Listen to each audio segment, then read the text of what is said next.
I don't know about you, but I've never considered myself a bitter person in my life till recently. I have struggled when I look at the things going on in this country today.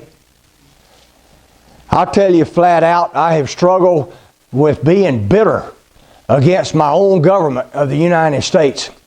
I struggle with being bitter against the Democrats. When I look at a platform, not talking about the people, but the platform, the Democratic platform in this country that embraces every idea that is contrary to Christianity and Christian morals and ethics. I look at that and I read it, and I have a root of bitterness. And I love the way it talks about the root, because the root is something that's underground and not everybody sees it. And so I can plaster on my face a smile and I can go around, but there's this rooted in my heart, this tendency to be bitter against them. In fact, I love the word democrats, which I hear, and I don't know if I should use it against people, but that's how I feel. But that's not all. Because I also can become bitter at the Republicans, the rhinos, what I call. People that talk like I do and act like they think like I do, and I send them money and they send me thank yous for their money, and we vote them in, and yet when they get in, we never seem to win a battle. They never seem to win. And so I really wonder how dedicated that they are to what they believe. And I become bitter toward them. And so I look at the Congress of the United States and I have bitterness that creeps up in my mind toward them. And then I look at the Supreme Court, which after a fraudulent election, when they tried to bring before the Supreme Court, and keep in mind 3 of the 9 justices were put in there by supposedly a conservative president, and you think we'll have justice in the Supreme Court now, and when they present documents about a fraudulent election, they would not even look at it. Threw it out of court. And that brings the root of bitterness up within me. Can I keep going? I sat and watched, as you may have, several years ago, as the director of the FBI basically admitted in front of Congress on national TV that he had committed a felony, and he got up and walked out of there a free man and is now out promoting books and making millions of dollars when he admitted to a felony on national TV. And I have a bitterness. I have always considered myself pro-law enforcement. I have always considered myself to back up the people that back up us. And yet I have a bitterness toward the FBI.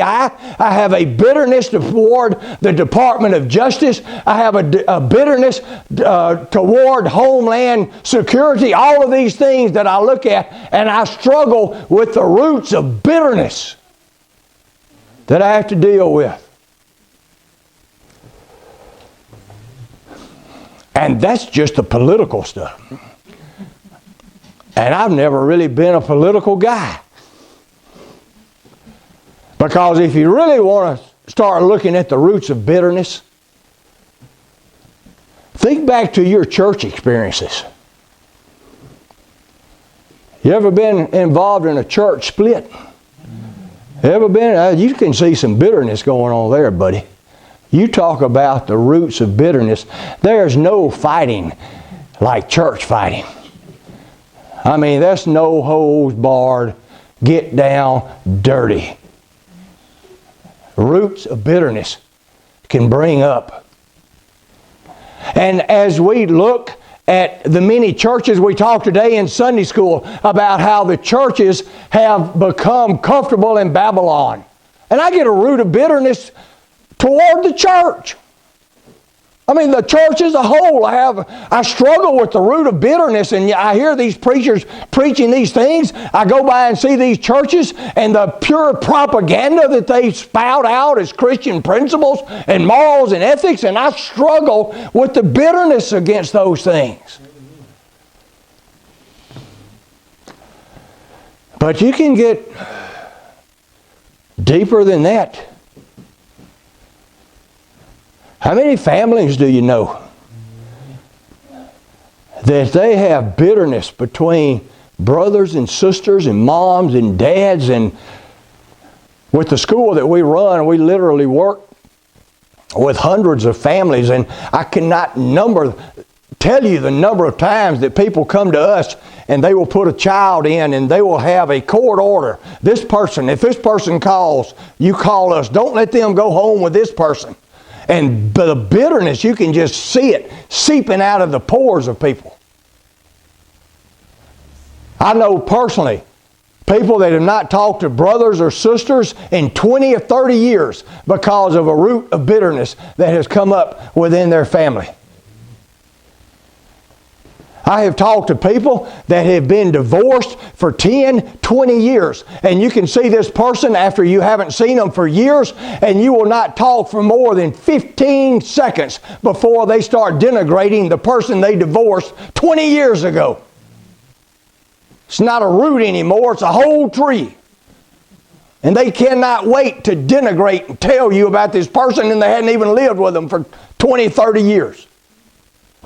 The root of bitterness that we struggle with, that I struggle with. And you look at this, and it's important because it says it will trouble you, and the root of bitterness does trouble me. It is troubling to me, some of the thoughts that I have about some of these politicians. It's troubling to me. Because if you look at the rest of the verse, it says, it will trouble you, and many will be defiled. That the root of our bitterness, we can get to the point to where it defiles our witness, it defiles our family, it defiles our friends. Do you remember in the book of Ruth, short little 4 chapters, the matriarch of the family was a lady by the name of Naomi, and Naomi and her husband and 2 sons left Israel. And you can make an argument that that was not a wise decision. They left the promised land to live in Moab because of a famine. Man, I could talk forever about that, about people that have left the promised land because of a famine, because of a bad church, or somebody said something, and they go live in the land of Moab. And it usually doesn't work out too well. And it did not work out too well for her. Her husband died. Her 2 sons died. You remember the story. One of the daughter-in-laws went back home, and the other, who was Ruth, came, and she moved back to Israel. And when she got back, the whole town, she went to Bethlehem, small town. Everybody knew. They hadn't seen her in years. And they basically said, is this Naomi? And in verse 20 of chapter 1, she said, don't call me Naomi anymore. Call me Mara, because the Lord has dealt bitterly with me.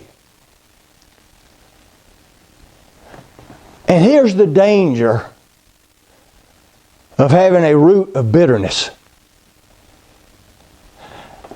And I don't care who that bitterness is directed toward.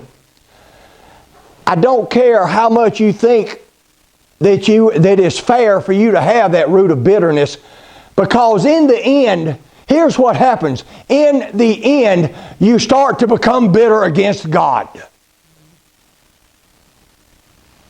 And that's where Naomi was. She was bitter against God.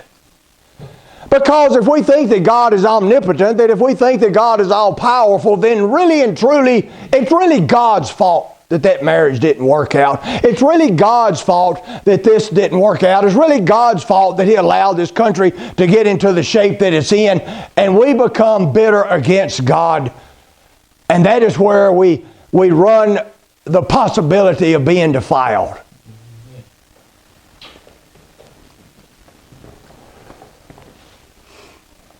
So what do you do?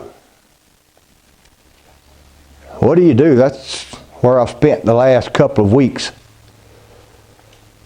If you go to the fruits of the Spirit in Galatians 5:22, it says, the fruits of the Spirit is love and peace and joy and long-suffering and patience and temperance.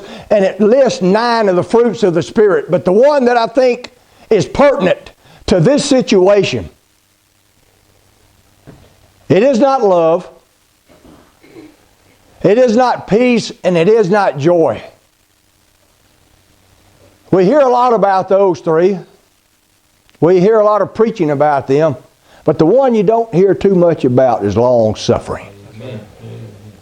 Long-suffering.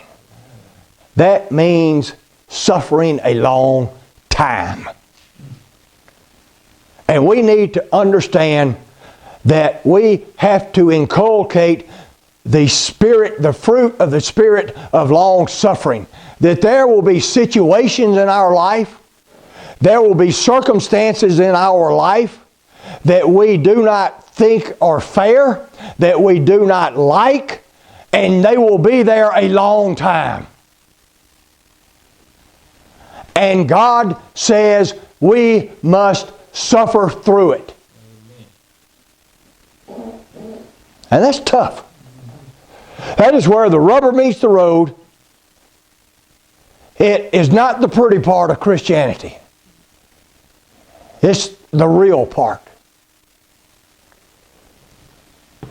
I want to spend the remainder of my time in John 11. It's the story of Lazarus. All of you are familiar with the story. And I want you to listen to the first thing that Martha says. You remember Martha, Lazarus was sick. Martha and Mary, the sisters, they sent word to Jesus that their friend is sick and Jesus does not come. Lazarus dies. They put him in the grave. He's there 4 days. And Jesus shows up. I don't know if you've ever looked at it this way, but the first thing that Martha says to Jesus is, if you had been here. I don't know if you read it that way, and maybe I'm reading it into the passage itself, but it seems to me there's just a tinge of bitterness there. If you had been here, you could have made a difference.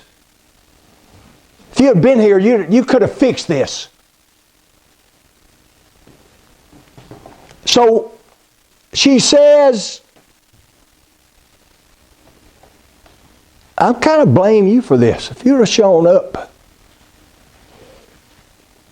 And I love what Jesus said. He says all of this about the resurrection, but what I want to concentrate on today, he says, show me the place where you laid the body. If you have the root of bitterness growing up within you, what you need to do is show Jesus the place where you lay the body. Show Jesus the place where that bitterness started to take root in you.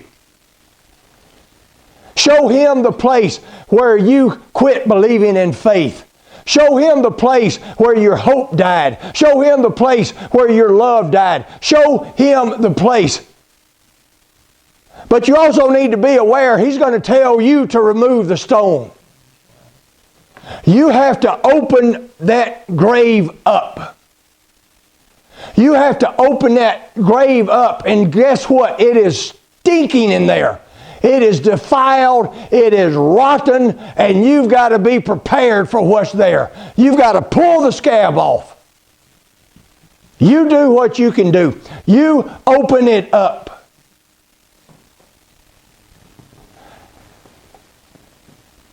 And you let Him do His work.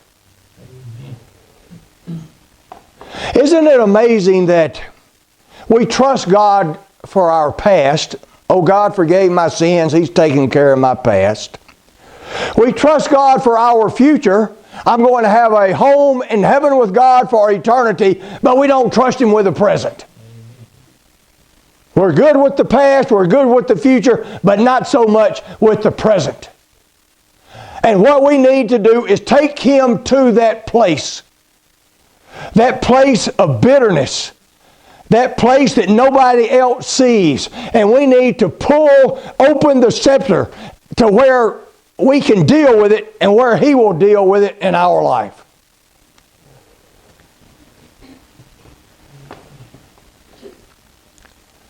And then listen to the Word of God. Because I tell you what, God can resurrect the dead. And he can get rid of that bitterness. He can get rid of the things that trouble you, where you will not have a chance of being defiled, because it says in the scripture here in 15, it says, and many will be defiled. Do you realize that the bitterness that you carry can defile and mess up not only your own life, but it can mess up the life of your children, can mess up the life of your friends. It can defile many.